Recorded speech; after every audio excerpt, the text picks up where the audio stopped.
Salut tout le monde, j'espère que vous allez bien les amis. On est parti aujourd'hui pour une nouvelle vidéo spéciale Mercato avec encore une fois 10 informations. On va démarrer avec une info coup double puisque c'est deux joueurs en un. Du côté de l'Olympique de Marseille, on parle de notamment Alexis Sanchez qui est libre de tout contrat, donc il peut prolonger à l'OM, il peut aussi évidemment aller voir ailleurs. Il a eu des propositions déjà depuis quelques semaines, notamment certains clubs saoudiens qui ont montré un intérêt envers l'attaquant chilien. Et on parle aussi de Cengiz Under, qui lui, Cengiz Under est encore sous contrat avec l'Olympique de Marseille, donc il a évidemment une valeur marchande. Galatasaray en Turquie est très intéressé à l'idée de recruter le duo. Donc ce serait évidemment un joli coup pour le club stambouliote, mais pour l'Olympique de Marseille, ce serait quand même un gros coup dur à quelques semaines de la reprise que de perdre Alexis Sanchez qui a été quand même un joueur assez important la saison dernière et Cengiz Under qui a lui aussi par moment été très important, même s'il a eu des hauts et des bas. Il y a quand même eu de très bonnes périodes aussi pour Cengiz Under la saison passée. C'est un profil moi que j'aime beaucoup, donc j'espère véritablement que l'OM sera en mesure de conserver les deux joueurs. Bon, pour Alexis Sanchez évidemment ça va être des discussions, il y en a déjà des discussions, ça va se poursuivre, mais j'espère sincèrement que l'Olympique de Marseille ne perdra pas les deux joueurs, ce serait un gros coup dur pour l'OM. On continue les amis avec une information qui concerne Manchester United. Les Red Devils s'apprêtent à formuler une première offre auprès de l'Inter Milan pour le portier international camerounais André Onana. Une offre de 50 millions d'euros devrait être transmise par les dirigeants de Manchester. Alors du côté de Manchester United, pour le moment, on n'est pas encore fixé sur l'avenir de David De Gea, le gardien espagnol des Red Devils, qui n'a toujours pas prolongé avec Manchester United. Et visiblement, côté Red Devils, là, on souhaite vraiment prendre les devants et déjà peut-être préparer aussi le futur, même si on n'exclut pas la possibilité d'avoir une prolongation de contrat pour David De Gea. On est déjà en train donc de préparer vraisemblablement l'après De Gea avec une éventuelle arrivée d'André Onana qui lui serait plutôt chaud. L'idée de rejoindre Manchester United, il y a déjà eu quelques discussions entre le club et les représentants du joueur, des discussions qui semble-t-il ont été assez positives. On continue les amis avec une officialisation, celle de l'arrivée de Kai Havertz, le milieu de terrain offensif allemand de Chelsea, rejoint donc cette fois-ci Arsenal, donc voilà, il reste du côté de Londres, mais je suis persuadé que c'est quelque chose qui va véritablement l'aider à prendre un petit peu plus de poids du côté de la PL. Il est vrai que lors de son arrivée à Chelsea, il était considéré comme un énorme crack. Il n'a pas perdu ses qualités, Kai Havertz, mais du côté de Chelsea, il a quand même eu des difficultés à s'adapter, même si les débuts ont été assez convaincants. La saison qui vient de se terminer a été assez moyenne pour Kai Havertz.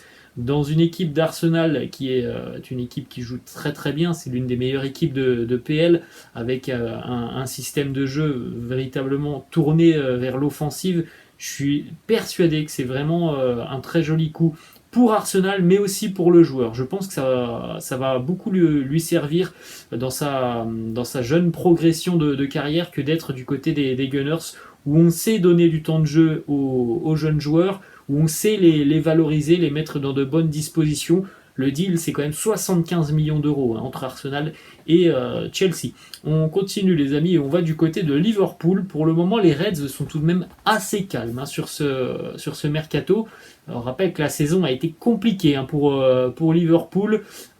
Voilà, on attendait évidemment beaucoup mieux des Reds. Il y a eu des départs l'année passée qui ont fait beaucoup de mal à l'effectif. Il y a eu aussi beaucoup de pépins physiques tout au long de la saison. Bref, ça a été une saison galère pour les Reds de Liverpool. Il y a évidemment des ambitions l'année prochaine de revenir en Ligue des Champions, de revenir aussi sur le haut du tableau de la PL.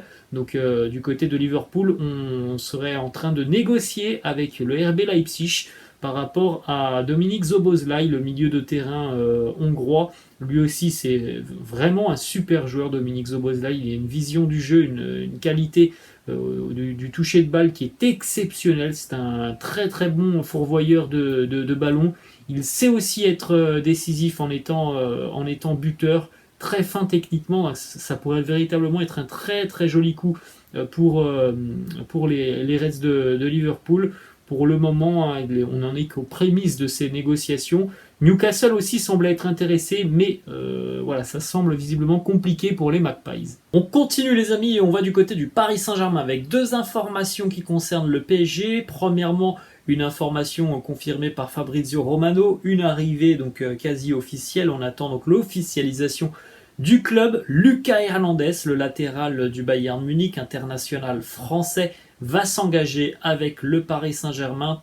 Alors à peu près entre 45 et 50 millions d'euros pour ce transfert. Lucas Hernandez a connu pas mal de pépins physiques tout au long de la saison. Il a été d'ailleurs très sérieusement touché. On espère pour lui qu'il va pouvoir retrouver très rapidement des sensations. Le PSG, malheureusement, dans son histoire très récente, a eu beaucoup de problèmes avec certains joueurs sur le plan physique. Espérons que ça ne sera pas le cas avec Lucas Hernandez. Moi, c'est un profil que j'adore. C'est quelqu'un qui est très bon et qui, en plus de ça, la hargne. Il a la grinta, Lucas Hernandez. Donc, un joueur comme Lucas Hernandez à 100%, je suis preneur tous les jours du côté du PSG. Maintenant, voilà, on espère, c'est ça aussi, c'est qu'on espère véritablement que le joueur sera remis à 100% de sa blessure et qu'il ne sera plus gêné parce que c'était quand même une blessure assez lourde pour Lucas Hernandez. Donc voilà, ça semble être un bon coup pour le PSG. Espérons que ça se confirmera sur le terrain. On continue toujours du côté de Paris, les amis, avec une information qui concerne Leandro Paredes, qui a été prêté cette saison du côté de la Serie A auprès de la Juventus. Ça a été un prêt intéressant pour lui parce qu'il a eu du temps de jeu, il a eu un rôle assez important avec l'équipe de Max Allegri. Du côté du PSG, on ne compte pas forcément sur lui pour la saison prochaine. Il est en fin de contrat en 2024, donc c'est-à-dire que le PSG a encore la possibilité cet été de le vendre et de récupérer une petite compensation financière, parce qu'il n'a pas non plus une énorme valeur marchande, Leandro Paredes, mais il vaut quand même quelques millions d'euros. Et il y a des clubs, notamment en Italie, qui sont intéressés, comme par exemple la Lazio. On enchaîne les amis, on va du côté de la Ligue 1, une information importante. Alors c'est pas une information qui va être prise dans les grands médias internationaux, mais en tout cas en ce qui concerne purement la Ligue 1, c'est je trouve un joli coup là aussi réalisé par le Stade Rennais. On avait parlé il y a quelques jours de l'arrivée de Enzo Lefebvre en provenance de Lorient. Cette fois-ci le Stade Rennais a trouvé un accord avec le FC Nantes pour Ludovic Blas. 15 millions d'euros, il va passer sa visite médicale dans les prochains jours. C'est un très joli coup pour Rennes, c'est un énorme coup dur pour le FC Nantes. Ludovic Blas, c'est véritablement le joueur clé du FC Nantes depuis de nombreuses saisons. Si Nantes s'est maintenu il y a 2 ans, c'est grâce à lui. Si Nantes a été européen là, il y a 2 ans aussi, c'est un peu grâce à lui. C'est vraiment quelqu'un qui est très doué balle au pied. Il a une bonne frappe de balle de loin. C'est un buteur, un passeur, c'est un joueur assez complet.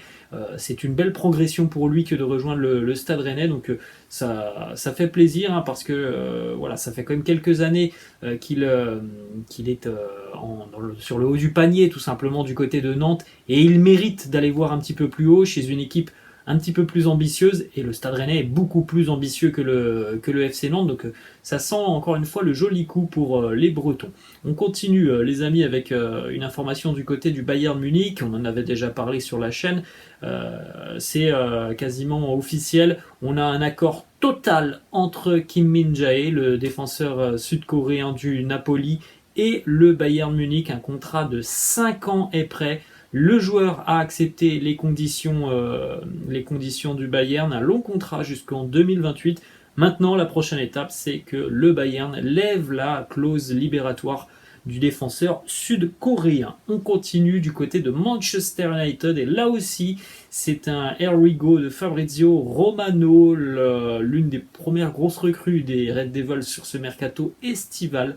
L'anglais Mason Mount s'engage donc avec Manchester United, là aussi un long contrat jusqu'en 2028, un deal qui va coûter à peu près 60 millions d'euros pour un joueur de grande qualité. Là aussi, on a parlé beaucoup de ses profils depuis le début de la vidéo, mais très bon buteur et très bon passeur décisif aussi, Mason Mount, avec une très bonne vision du jeu. Encore une fois, ça sent vraiment le bon coup pour lui, qui a vécu une saison galère du côté de Chelsea. Mais après, on le dit tout le temps, hein, mais cette saison à Chelsea, tout le monde a vécu une saison galère.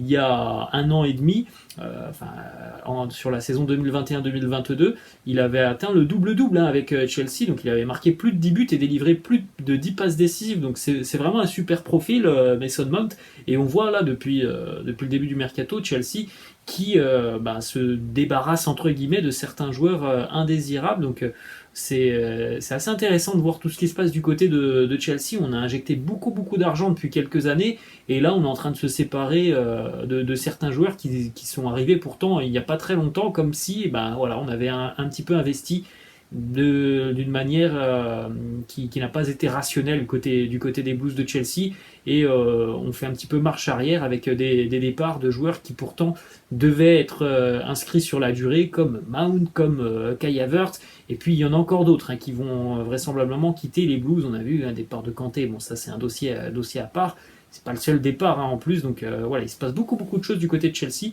et une bonne arrivée donc pour les Red Devils de Manchester United. On va terminer la dernière information aujourd'hui, et là aussi c'est un très joli coup pour Aston Villa, qui sera, on le rappelle, européen l'année prochaine. Les Villains vont jouer l'Europa Conference League. Alors bon, ce n'est que la Conference League, mais c'est déjà très bien pour Villa, hein, qui il y a encore 3-4 ans était en Championship, donc ils ont plutôt bien travaillé sur la seconde partie de saison avec l'arrivée d'Unai Emery. Ça a été voilà, l'une des meilleures équipes de PL, hein, depuis le mois de janvier-février, cette équipe d'Aston Villa. Et elle recrute donc Pau Torres, le défenseur de Villarreal, et pourtant il y a vraiment beaucoup de gros clubs, hein, qui étaient sur Pau Torres, comme par exemple le Bayern, hein, qui était très intéressé. D'autres clubs anglais aussi étaient très intéressés par Pau Torres, du côté de l'Italie aussi, et donc il a choisi Aston Villa. Alors il y a beaucoup d'argent évidemment du côté de Villa, mais il y a aussi Unai Emery, un entraîneur qu'il connaît, qu'il a déjà eu avec le sous-marin jaune de Villarreal. Donc c'est, je pense, un très joli coup réalisé par Aston Villa. L'année passée, ils étaient allés chercher Diego Carlos du côté de Séville. Donc voilà, c'est une équipe qui attire tout de même du côté de la PL. Voilà les amis, la fin de cette vidéo. J'espère que ça vous a plu. N'hésitez pas, comme d'habitude, à lâcher un petit pouce bleu. N'hésitez pas non plus à vous abonner à la chaîne. Je vous laisse et je vous dis à la prochaine les amis. Ciao.